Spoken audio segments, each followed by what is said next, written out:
جیسے ہی روی نے جنگل کے اندر پہلا قدم رکھا، اس کے دل میں ایک عجیب سا بوجھ محسوس ہونے لگا۔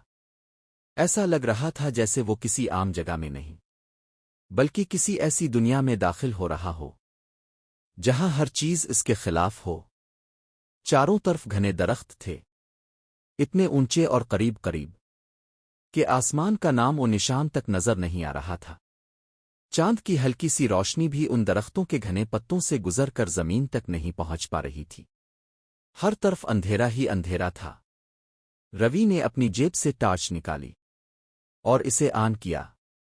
ایک تیز روشنی سامنے پڑی، مگر چند لمحوں بعد ہی وہ روشنی ہلکی پڑنے لگی اور پھر اچانک جھلملانے لگی۔ روی نے حیرت سے ٹارچ کو دیکھا۔ یہ کیا ہو رہا ہے؟ اس نے ٹارچ کو ہلایا، دوبارہ آن کیا۔ کچھ لمحوں کے لیے روشنی ٹھیک ہوئی، مگر پھر سے وہی مسئلہ، جیسے کوئی اندیکھی طاقت اسے مکمل طور پر روشن ہونے سے روک رہی ہو۔ اسی دوران تیز ہوا کا ایک جھونکا آیا، درخت زور زور سے ہلنے لگے، پتے آپس میں ٹکرا کر ایک عجیب سی آواز پیدا کرنے لگے۔ ایسی آواز جیسے کوئی آہستہ آہستہ سرگوشیاں کر رہا ہو۔ روی نے ادھر ادھر دیکھا، اس کے چہرے پر پہلی بار خوف صاف نظر آنے لگا تھا۔ اس نے خود سے کہا، نہیں، یہ سب میرا وہم ہے، مجھے ڈرنے کی ضرورت نہیں۔ مگر اس کا دل ماننے کو تیار نہیں تھا۔ وہ آہستہ آہستہ آگے بڑھنے لگا، ہر قدم بہت احتیاط سے رکھ رہا تھا۔ زمین پر سوکھے پتوں کی موٹی تہ تھی۔ جیسے ہی وہ چلتا، پتے چرچراہٹ کی آواز پیدا کرتے اور ہر آواز اسے چونکا دیتی۔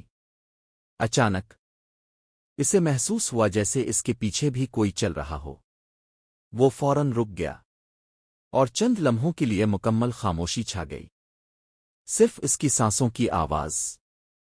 اس نے ہمت کر کے آہستہ سے پیچھے موڑ کر دیکھا، مگر وہاں کوئی نہیں تھا، صرف اندھیرا اور خاموش درخت۔ روی نے گہری سانس لی اور اپنے دل کو سمجھانے کی کوشش کی، یہ سب میرا وہم ہے، یہاں کوئی نہیں ہے۔ مگر جیسے ہی وہ دوبارہ آگے بڑھا، اسے پھر وہی احساس ہوا جیسے کوئی اس کے بالکل پیچھے کھڑا ہو۔ اس بار اس کے جسم میں سرد لہر دوڑ گئی۔ اس نے فوراً ٹارچ پیچھے کی طرف کی، روشنی درختوں پر پڑی، مگر وہاں کچھ بھی نہیں تھا۔ صرف ایک لمحے کے لیے اسے ایسا لگا جیسے کسی سائے نے حرکت کی ہو، مگر اگلے ہی لمحے سب کچھ غائب ہو گیا۔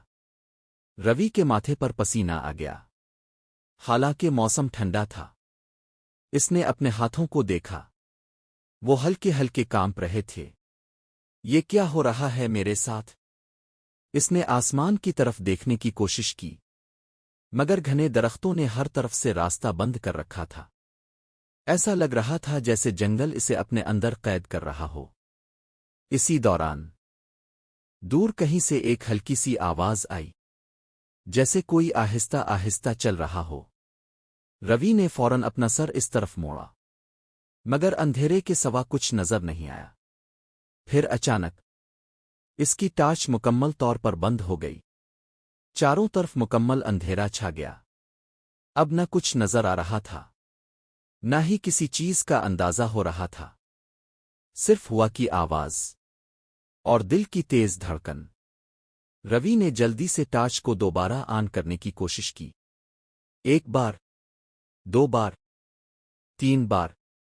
آخرکار ٹارچ دوبارہ جل گئی، مگر اس بار روشنی بہت کمزور تھی، جیسے وہ بھی خوفزدہ ہو۔